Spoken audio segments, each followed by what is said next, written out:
منافسين في الرياضات، في أشياء كثيرة. أنت دخلت في عالم العسل، أبرزت بشكل كبير. إيش اللي خلاك تنافس فيه؟ والله المسابقات العالمية موجودة يمكن من عام 2011 أو 2012. فإبراز العسل يعني برز عسل المنوكة، وكان له قيمة عالمية، كان له قيمة يعني جوهرية وقيمة مادية، مع أن أعسال المملكة العربية السعودية تعد الأعسال الأقوى علاجيا، ويعني بالمختبرات وبالتجارب.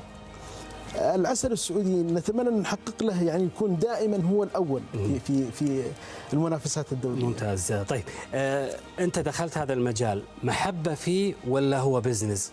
والله في البداية كان محبة فيه، بديت ب9 خلايا. حلو. وتضامنت مع صديقي لي اسمه محمد المشوي. ونعم الله. والحمد لله الآن عدد الخلايا التشغيلية عندنا أكثر من 1500 خلية.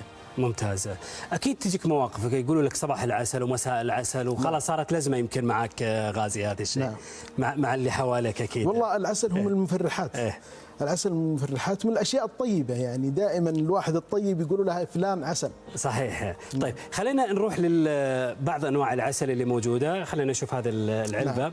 ما شاء الله هنا عندك 4 أنواع. نعم. احنا عموما كم نوع عندنا اليوم؟ والله عندنا حدود 6 أنواع. 6 أنواع. نعم. على عدد الجوائز اللي أخذتها. على عدد الجوائز الحمد لله. تمام.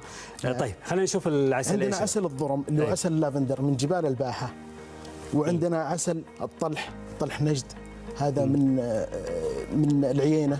ممتاز. وعندنا عسل طلح الحجاز من الباحة. عندنا عسل السدر من وادي بن هشبل من عسير.